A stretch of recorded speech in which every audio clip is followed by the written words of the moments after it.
Gracias, doctor Samuel Skolnik, por estar en el programa. De nada. Siempre alguien que está en filosofía, yo creo que nos trae aires frescos. Aunque me alegro. El poder pensar, lo puedes levantar, se cayó. El poder pensar algunos temas, siempre el conocimiento es orientador en la vida de las personas. Y creo que la filosofía ha puesto los pies en la tierra más que nunca, en esta época que nos toca. No sé cuál es tu propia visión al respecto. Pues para mí la filosofía solo tiene sentido si se ejerce con los pies en la tierra. De otro modo, ni siquiera llega a ser un juego exquisito de la inteligencia. Se transforma, en el mejor de los casos, en una erudición que solo se sostiene en sí misma, digamos, solo para interesar. Y en el peor de los casos, en mera hojarasca, ¿no? Faena de papel impreso que carece de todo interés. Por otra parte, no es esto algo que se me ocurra a mí. Siempre la filosofía fue con los pies en la tierra.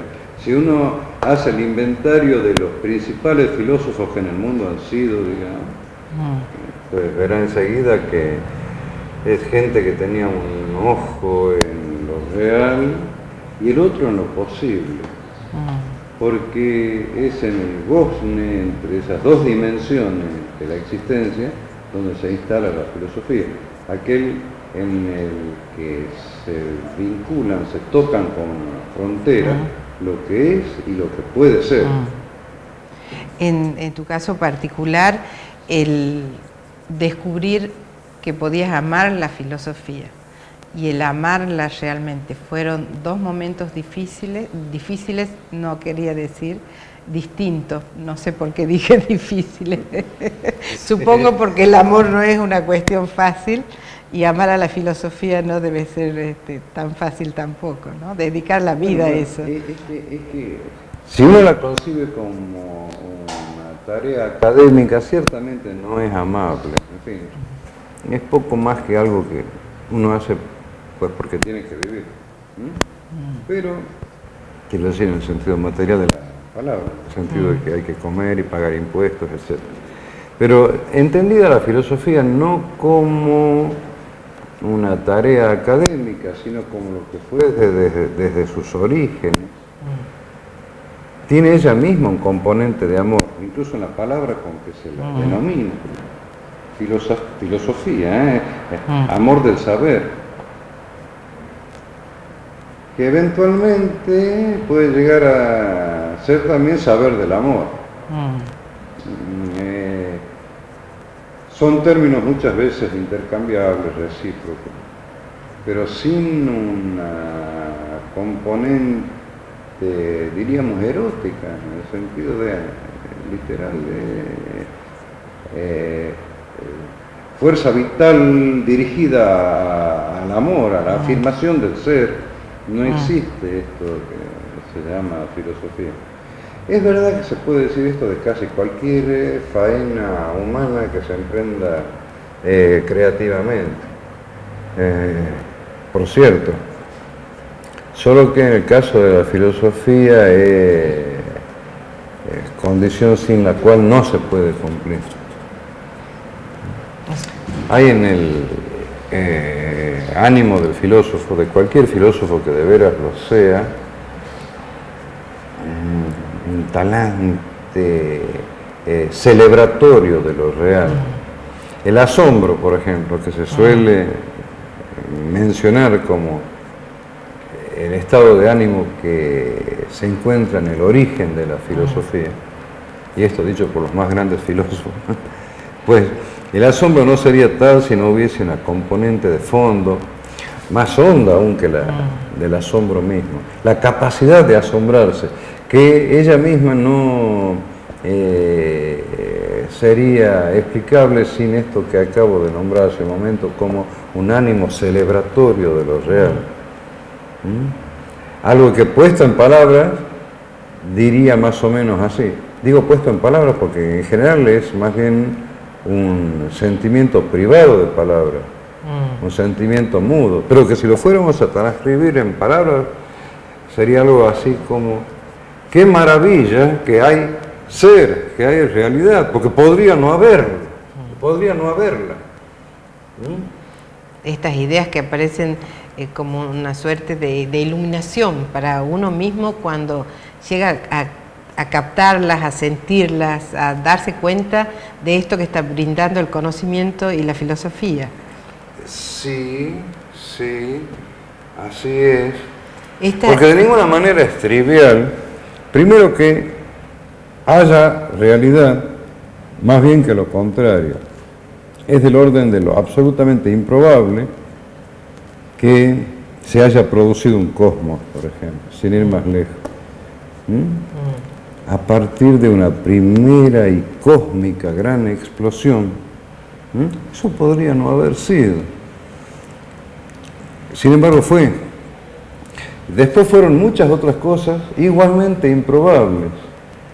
Que se forjaran átomos y átomos pesados luego, de tal modo de componer la tabla de los elementos químicos que nos enseñan en la escuela, y luego que eso se configurara de tal modo que en algunas regiones del universo haya podido haber vida, y que en una en particular ciertamente la hay, en esta en que estamos nosotros dos conversando.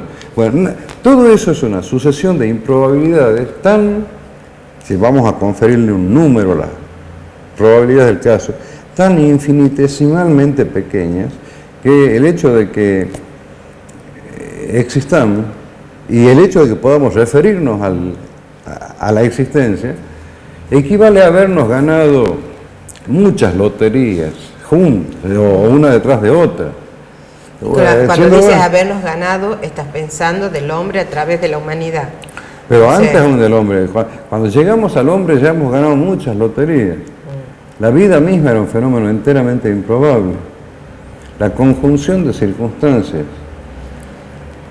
que hacen posible la emergencia de la vida es muy improbable. El hecho de que se haya dado una vez, tal vez la vida procede, por lo menos la vida que conocemos aquí en la Tierra, de un solo evento. Una célula madre producida, tal vez, ¿qué más podemos decir que tal vez? Porque no sabemos.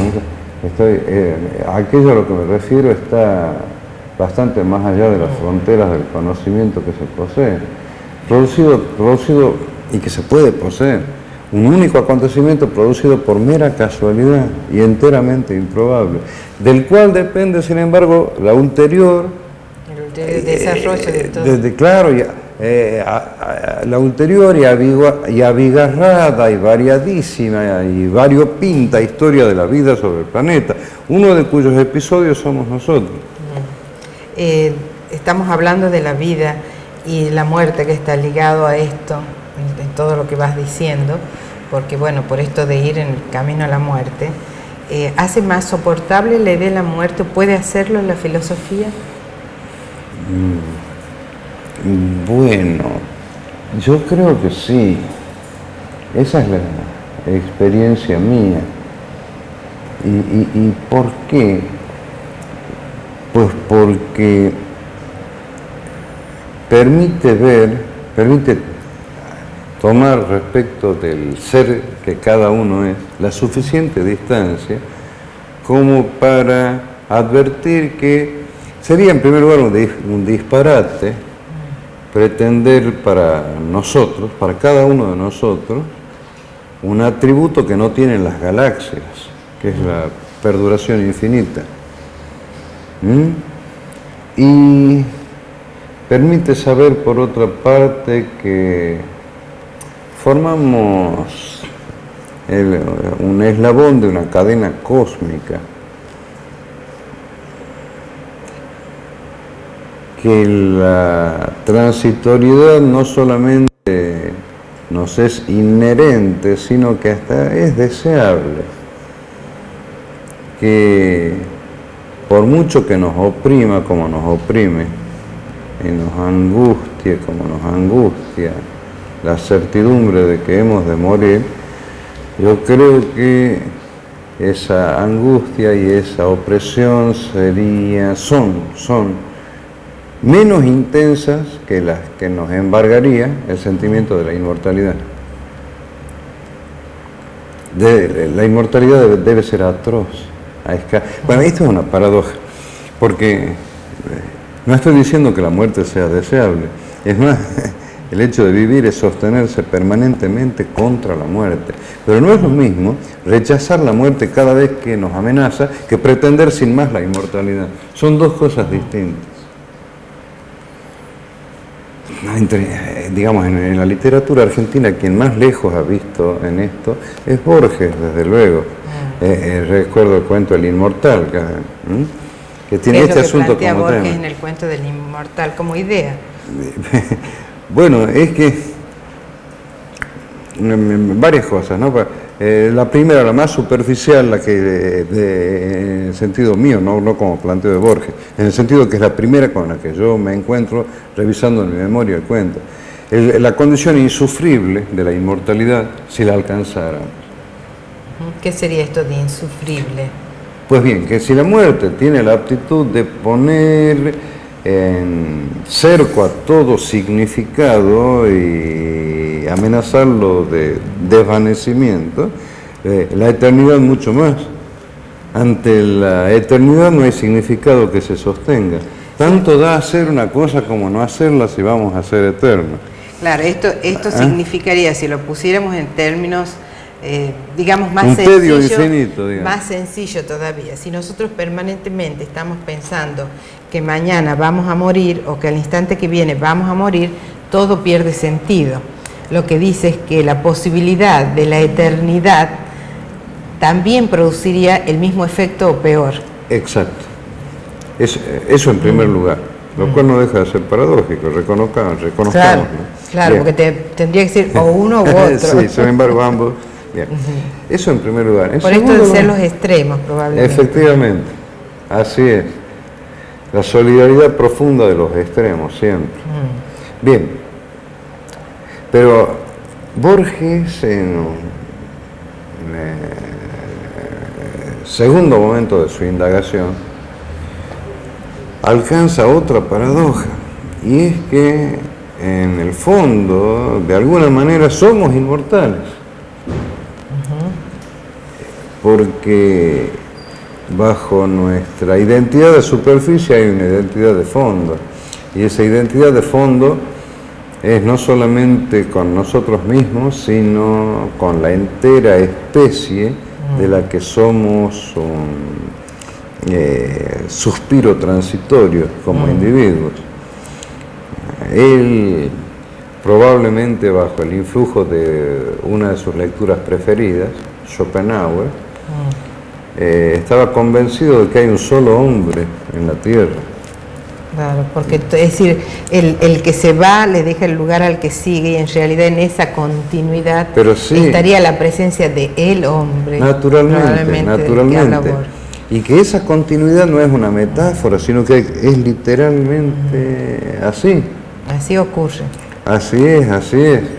Y de que las diferencias entre los individuos humanos, debidas sobre todo a las categorías del espacio y el tiempo, que son los principios que producen la individualización, digamos, porque dos cuerpos no pueden ocupar un mismo lugar en el espacio,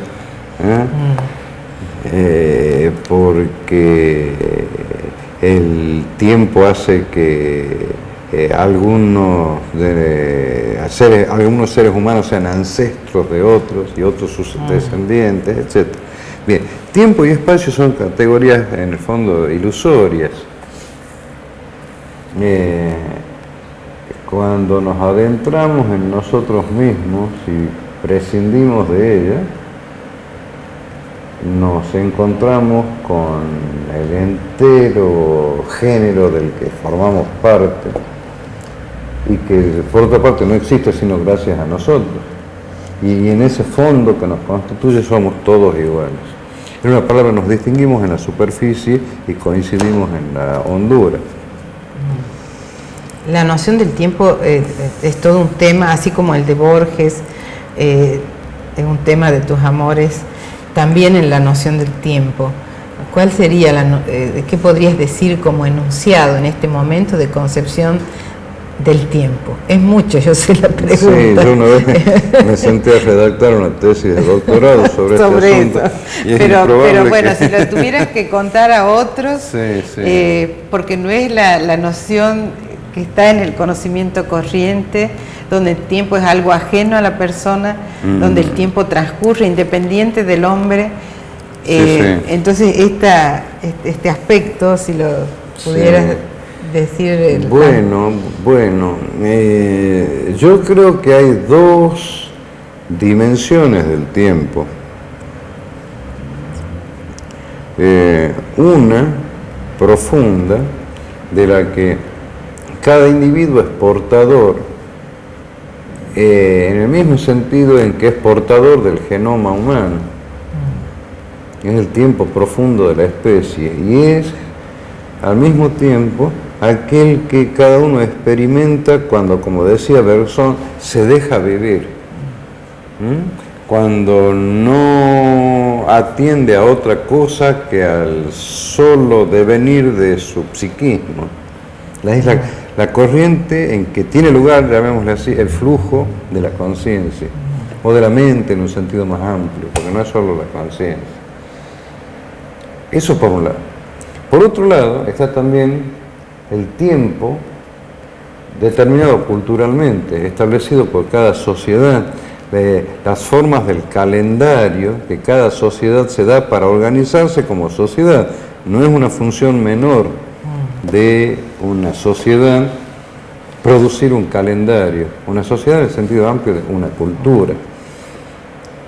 De ahí que en la matriz de toda cultura, que siempre ha sido una religión, exista siempre la fijación de un calendario como ordenador, digamos, de la cultura. Efectivamente, así es. Y es por eso que culturas de configuración diferente tienen distintas maneras de articular el tiempo. No es lo mismo una sociedad agraria que una sociedad industrial, que una sociedad de recolectores y cazadores, etc. Hay una mayor o una menor presencia del ciclo de las estaciones en unos casos y una menor en otra. Bien, pero como quiera que sea, la vida colectiva se organiza mediante marcadores externos del tiempo que constituyen su calendario. Ahora bien, el modo en que un individuo se socializa, pasa de la condición de individuo biológico a la de individuo social, implica sustantivamente la capacidad de vincular su tiempo individual con el tiempo colectivo. De manera tal que el individuo debe poder fluctuar entre ambas dimensiones en la medida en que sea un individuo normal, en el sentido estadístico de la palabra, en el sentido en que es reconocido como un par por los otros miembros de la sociedad. Debe poder fluctuar entre su sentimiento del tiempo, que es desde luego subjetivo, individual, intransferible, y el tiempo reglamentado por la sociedad en la que él vive. Eventualmente el tiempo, el reloj de cuarzo hoy, antes el reloj mecánico, antes la clepsidra y así.